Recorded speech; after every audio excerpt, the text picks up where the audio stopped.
Assalamualaikum warahmatullahi wabarakatuh. Kisah kekeramatan Syekh Asy-Syaid Mahfud, Somalangu, Kebumen. Pertanyaan ini sering menjadi buah bibir di kalangan mantan anggota AOI, para santri dan kiai, serta pula beberapa tokoh masyarakat lainnya. Munculnya pertanyaan itu tak terlepas dari banyaknya kelebihan yang diberikan oleh Allah Subhanahu wa Ta'ala kepada beliau dan sempat disaksikan oleh banyak kalangan. Syekh Mahfud itu zahib ilal khobah, kata Kiai Haji Mufid, pengasuh pondok pesantren Pandanaran, Yogyakarta. Kiai Haji Ali Maksum Krapyak pernah berkata, tidak ada seorang pun yang tahu keberadaan Syekh Mahfud yang sebenarnya, terkecuali hanya sedikit orang saja. Syekh Mahfud iku isih sugeng, kowe kole ono insya Allah ketemu. Begitu kata Al-Arif Bilah Simbah Kiai Haji Ahmad Abdul Haq Watu Congol, Muntilan. Menurut beberapa saksi, secara lahiriah Asy-Syaikh Asy-Syaid Mahfud Al-Jailani Al-Hasani telah mengalami syahid di Gunung Selok, Cilacap, tepatnya pada hari Selasa 14 Zulhijjah 1369 Hijriah atau 26 September 1950, sekitar pukul setengah 4 sore waktu Indonesia Barat. Adapun sebab musabab yang mengantarkan pada kesyahidannya, yaitu beliau terkena pecahan mortir di bagian punggung yang mengakibatkan adanya garis luka vertikal sepanjang kurang lebih 15 cm, walau luka tersebut tidak sampai mengeluarkan darah. Dalam peristiwa tersebut, bermula ketika Asy-Syaikh Asy-Syaid Mahfud Al-Jailani Al-Hasani tengah melaksanakan qodil hajat. Tiba-tiba dari jarak sekitar 10 meter di belakang beliau jatuh sebuah peluru mortir yang langsung meledak. Seorang santri Kodam, beliau bernama Kodim, langsung syahid. Sedang putra beliau yang masih berusia sekitar 13 tahun dan tengah berdiri di sisi sampingnya terlempar sampai jarak kurang lebih 100 meter. Secara selintas pandang, pada peristiwa ini, Asy-Syaikh Asy-Syaid Mahfud Al-Jailani Al-Hasani tidak mengalami sebuah luka pun, apalagi hal-hal yang membahayakan. Karena beliau masih tetap berada di tempat semula sampai dengan qodil hajatnya selesai. Putra beliau, Syed Hanifuddin Al-Jailani Al-Hasani, juga diberi selamat dalam peristiwa itu, walau tubuhnya sempat terlontar jauh. Luka yang dialami oleh Asy-Syaikh Asy-Syaid Mahfud Al-Jailani Al-Hasani baru ketahuan ketika beliau selesai menunaikan qodil hajat, kemudian mengambil air wudhu. Saat itu beliau melukar kaos dalamnya dan orang yang berada di dekatnya dapat melihat di punggung beliau ada luka vertikal, namun tidaklah sampai mengeluarkan darah. Hanya warna merah saja yang nampak menggaris di punggungnya. Tak ada seorang pun dari pengikut beliau yang mengira jika Asy-Syaikh Asy-Syaid Mahfud Al-Jailani Al-Hasani akan syahid waktu itu, karena sesudah berwudu, Syekh Asy-Syaid Mahfud Al-Jailani Al-Hasani masih sempat memimpin sholat duhur berjamaah. Beliau juga kemudian berkhutbah, di mana dalam isi khutbahnya beliau menyatakan hendak beristirahat dan meminta pada para pengikutnya agar dimanapun kelak mereka berada untuk senantiasa berjuang mengupayakan aizul Islam wal muslimin. Selesai khutbah, Asy-Syaikh Asy-Syaid Mahfud Al-Jailani Al-Hasani lalu tiduran dengan bagian kepala beralaskan paha Kiai Lukman bin Ibrahim, pengasuh pesantren Lirap, Kebumen. Keduanya juga masih sempat bersoftoh atau bercanda satu dengan yang lain. Namun tak lama berselang sesudah itu, beliau lalu melantunkan suara zikir yang membuat suasana di sekitarnya menjadi hening. Banyak kepala tertunduk sambil mengikuti zikir beliau. Namun ketika alunan zikir mulai dirasa oleh satu dua telinga, sudah tak terdengar lagi. Oleh Syed Hanifuddin Al-Jailani Al-Hasani, mereka diberitahu jika abahnya yaitu Asy-Syaikh Asy-Syaid Mahfud Al-Jailani Al-Hasani telah syahid. Di tengah kesadaran orang-orang yang semula mengelilingi dan berada dekat dengan beliau, tiba-tiba mereka masih dikejutkan lagi ingatannya dengan melihat jumlah orang yang bersama menjadi tinggal sedikit. Kira-kira hanya tinggal 20-an orang dari semula ada sekitar 50-an. Begitu ungkap Haji Ridho, salah seorang saksi hidup pada peristiwa itu. Haji Ridho ini tinggal di desa Wanayasa, Banjarsari, Jawa Barat. Beliau di AOI lebih dikenal dengan nama Parti dan bertugas memegang senjata berat jenis karaben, hasil rampasan dari tentara Belanda.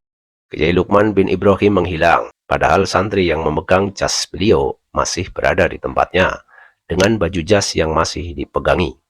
Satu kompi pengawal khusus yang dipimpin oleh Danpi Abdul Rosid atau terkenal dengan nama samaranya Wagiman juga tidak ada. Subhanallah, ini adalah kejadian luar biasa yang sulit dicerna oleh akal manusia. Tapi itulah kenyataan yang terjadi. Jejak-jejak mereka masih berada di tempat semula. Tiada tanda-tanda yang mengarah mereka menjadi syuhada di tempat tersebut. Berita tentang kejadian ini pada tahun 1950-an menyebar luas ke berbagai tempat. Mungkin karena inilah, maka para kiai dan santri banyak yang berkeyakinan Asy-Syaikh Asy-Syaid Mahfud Al-Jailani Al-Hasani masih hidup. Demikian pula Kiai Lukman bin Ibrahim Lirab serta satu satuan kompi yang dipimpin oleh Abdul Rashid, karena apa yang diperbuat Allah Subhanahu wa Ta'ala terhadap para kekasihnya adalah tidak ada sesuatu yang tidak mungkin. Beberapa tahun sesudah tahun 50-an itu, kabar masih hidupnya Asy-Syaikh Asy-Syaid Mahfud Al-Jailani Al-Hasani sempat membuat gerah Mabes Apris. Mereka meminta izin pada keluarga untuk membongkar makam Asy-Syaikh Asy-Syaid Mahfud Al-Jailani Al-Hasani dengan tujuan yang untuk meyakinkan benar atau tidaknya jika Syekh Asy-Syaid Mahfud Al-Jailani Al-Hasani telah syahid, karena peristiwa kesyahidan beliau tidak diketahui oleh kalangan pasukan Apris. Dengan disaksikan oleh dua putra Asy-Syaikh Asy-Syaid Mahfud Al-Jailani Al-Hasani, yaitu Syahid Hanifuddin Al-Jailani Al-Hasani dan Syarifah Hunaifiyah, dibongkarlah tempat yang semula pernah untuk memakamkan jasad beliau. Hasilnya jasad beliau nampak masih ada dan utuh, tak kurang satu apapun, seperti saat baru syahidnya. Bahkan selimut yang disertakan juga tidak mengalami kerusakan. Dokumentasi diambil oleh pihak Mabes Apris. Namun ketika hasil dokumentasi beberapa waktu kemudian diserahkan pada pihak keluarga, semuanya menjadi terkejut. Menurut keluarga, termasuk Syahid Hanifuddin dan Syarifah Hunaifiyah, foto yang tercetak itu bukanlah wajah dari Asy-Syaikh Asy-Syaid Mahfud Al-Jailani Al-Hasani, akan tetapi foto orang lain. Sekalipun postur mirip dengan beliau dan selimut yang dipakai juga sama dengan yang dikenakannya. Bahkan para mantan anggota AOI ketika melihat foto itu meyakini bahwa foto tersebut adalah foto rekan mereka yang syahid ketika peristiwa pertempuran melawan Belanda dan dimakamkan di desa Bandung, Kebumen. Teka-teki tentang misteri Asy-Syaikh Asy-Syaid Mahfud Al-Jailani Al-Hasani, Kiai Lukman dan satu satuan kompi pimpinan Abdul Rashid ini baru terkuak pada tahun 2007 kemarin. Setelah melaksanakan apa yang diarahkan oleh Kiai Haji Ahmad Abdul Haq Watu Congol, ayah penulis berhasil bertemu dengan kakeknya, yaitu Asy-Syaikh Asy-Syaid Mahfud Al-Jailani Al-Hasani. Pertemuan ini adalah pertemuan nyata dan bukan pertemuan halusinasi atau pertemuan dengan ritual ghaib. Benar kata Kiai Haji Ahmad Abdul Haq dan para sesepuh ulama bahwa Syekh Asy-Syaid Mahfud Al-Jailani Al-Hasani ternyata masih hidup. Beliau kini tinggal di kota Syir, Provinsi Hadramaut, Yaman.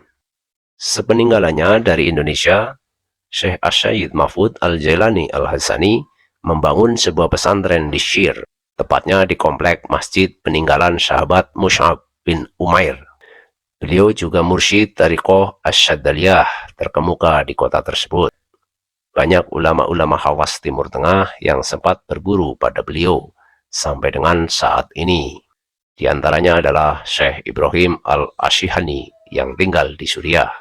Beliau adalah mursyid Asy-Syadzaliyah terkenal di Suriah yang mengambil sanad silsilah thariqah dari Asy-Syaikh Asy-Syaid Mahfud Al-Jailani Al-Hasani setelah beliau tinggal di Syir, Hadramaut, Yaman. Kiai Lukman bin Ibrahim juga masih hidup, setidak-tidaknya sampai tahun 2007. Beliau kini tinggal di Taif, Saudi Arabia. Sementara itu Abdul Rashid, orang yang di AOI memakai nama samaran Wagiman, beserta beberapa orang mantan anak buahnya kini tinggal di kota Doha, ibu kota Qatar. Demikian sejarah dari Asy-Syaikh Asy-Syayyid Mahfudz Al-Jailani Al-Hasani. Semoga dapat menambah wawasan pengetahuan kita semua. Bagi kalian yang menyukai video ini, silahkan untuk di-like, dan jangan lupa untuk di-subscribe bagi yang belum subscribe, serta untuk nyalakan tombol lonceng notifikasi agar tidak ketinggalan konten-konten selanjutnya dari channel Jejak Sejarah. Terima kasih. Wassalamualaikum warahmatullahi wabarakatuh.